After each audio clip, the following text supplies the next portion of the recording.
Hello guys. So in this session, again, we will go for a revision. We'll take up a topic of agrarian class structure from paper 2.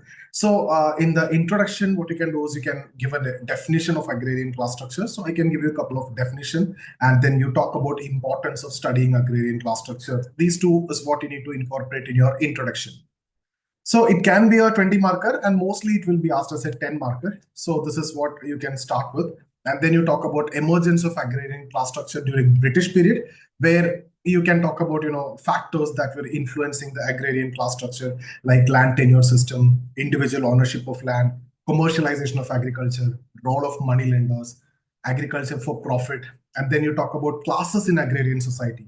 So the dominant class, intermediate class, subordinate class. We can talk about thinkers here, and then R.K. Mukherjee's perspective. I'll be discussing this. And then you talk about post-independence agrarian class structure. So the classes in post-independence, like landowners, tenants, agricultural laborers, non-agriculturalists, like that. And then talk about the factors affecting the agrarian class structure, like land reforms, green revolution, political systems and policies, development of transport and communication, and then observations in rural economic life. All these we can mention. And then we can talk about the perspectives on agrarian class structure, like Hamza Alavi's perspective, the bourgeois landlords, colonial landlords, sharecroppers, agricultural laborers, and then Daniel Thorner, right? So here he's using the criteria for classification as ownership, income, and use. And he classified as Malik, Kisan, Mazdoors. So we will talk about that. And then Andre Beteille, region-specific class dynamics is discussing.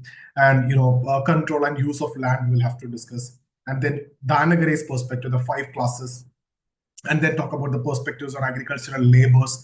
Here, Bardhan and Rudra's classification, attached labors, unattached labors, extremely attached, fully attached, semi-attached, all these will come. And then bonded labor and its persistence.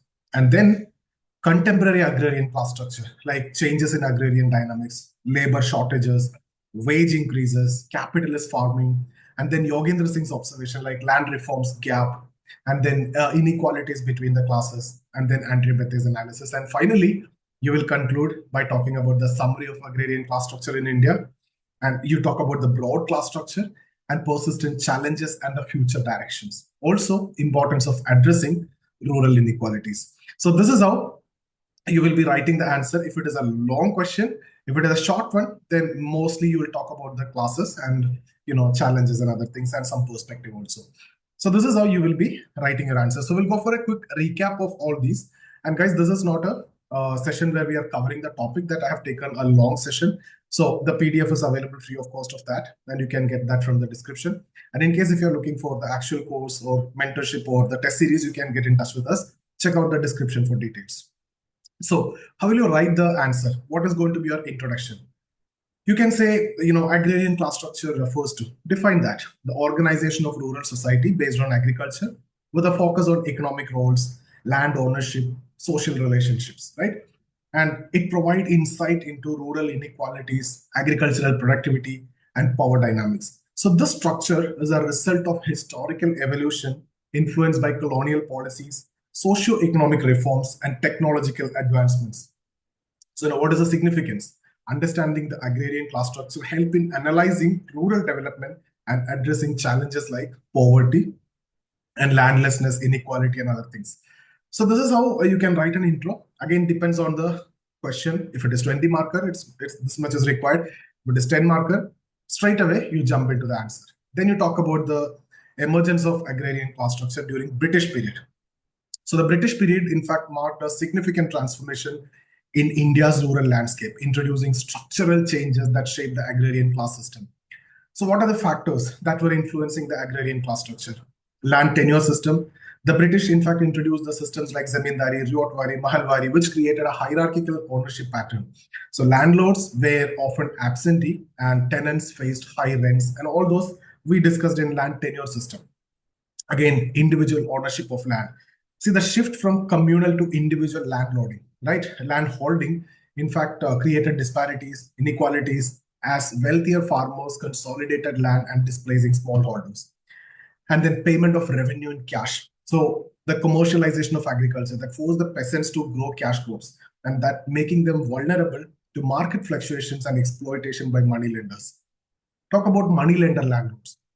Non-repayment of debts, led to landlords or land transfers from peasants to moneylenders. That is creating class of absentee landlords because they are moneylenders, they got the land and they have no connection to the land that they own, right? And then again, agriculture for profit.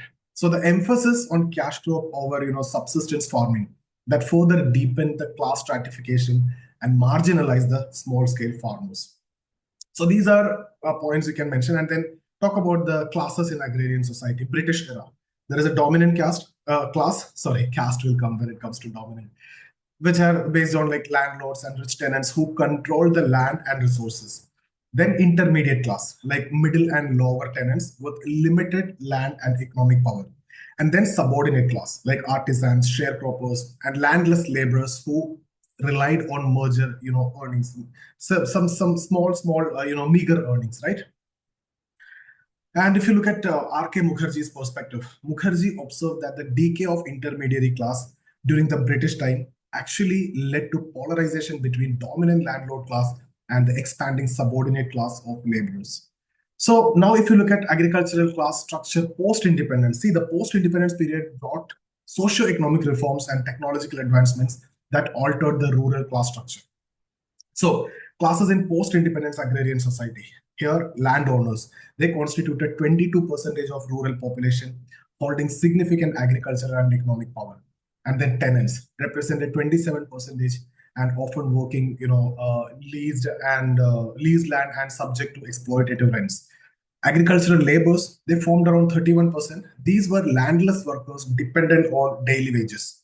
And then non-agriculturalist, it's about 20%, including artisans, traders, and rural service providers. So if you look at the factors which are affecting the agrarian class structure, land reforms, policies like abolition of zamindari, aim to redistribute the land, reforms, but in fact were unevenly implemented and it was not that successful. And then green revolution, technological advancements that increased productivity but benefited primarily large landowners. Guys, all these are separate topics and we discuss. That's why I'm quickly discussing this as just reasons. And democratic political system, so that empowered some sections but left some others marginalized. Development of transport and communication that improved the market access but also increased the rural urban disparities. Now if you look at the observations, see the marketing of agriculture or agricultural produce, it's actually controlled by intermediaries who exploit the farmers by controlling both credit and sale prices, perpetuating rural poverty. Now, we can look at the perspectives also.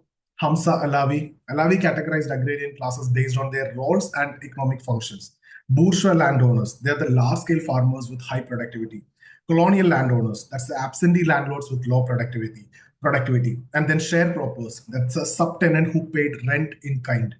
And then agricultural laborers, that's the landless workers earning daily wages. Okay, and this is the four classification.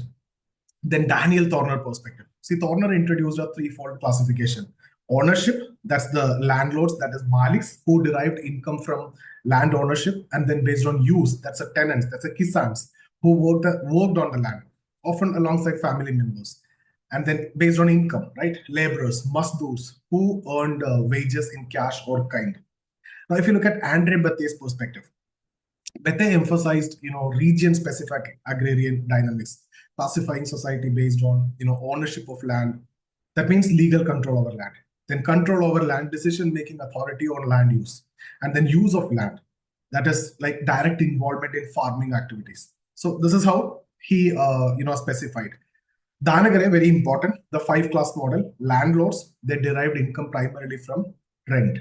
Rich peasants cultivated substantial holdings independently. Rich tenants, they hold large tenancies paying minimal rent. And then middle peasants, they manage medium-sized holding with family labor. And then poor peasants and laborers, they struggle for sustenance working on others' land.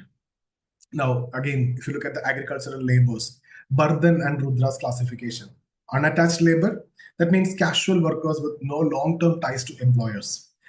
Attached laborers, that the worked bound to specific employers, right? That means here the workers are bound, tied. In this attachment itself, extremely attached, that means complete dependence and bondage. Fully attached, that means bound to specific duties. And semi-attached, that means seasonal or temporary association. Again, bonded labor, that in itself is a separate topic that is there in the syllabus. So here mention about that. Despite laws banning bonded labor, coercive relationship persist in rural India. So bonded laborers are again compelled to work under exploitative conditions due to economic dependency. So when we talk about the agrarian class, essentially it will come. But bonded labor in itself is a separate topic that you need to separately prepare. Okay. Now, if you look at the contemporary agrarian class structure, what are the changes in agrarian dynamics? There are labor shortage. So improved non-agricultural opportunities are there that have reduced the labor availability when it comes to agriculture. And then the wage increases, right? Rising wages have, strained the profitability of small-scale farming. And then there is the shift to capitalist farming, that anyway very clear that we have studied. So large-scale farmers increasingly adopting mechanization, and that is increasing the productivity and profitability. And if you look at Yogendra Singh's observation, a significant gap exists between land reform policies and their implementation. And economic inequalities have widened with capitalistic farming replacing the traditional tenancies. And agricultural workers remain marginalized despite reforms. So these are the point of view of Yogendra Singh, and we need to elaborate on this depending upon the question. But if it is just an agrarian class structure, this couple of lines is enough. Again, Andre Beteille analysis, he highlighted a shift from cumulative inequalities, means overlapping caste class power, to dispersed inequalities, which is like economic and social hierarchies not always aligned. Okay, so that's about this topic that you need to discuss. So guys, what my point is, or how can you conclude?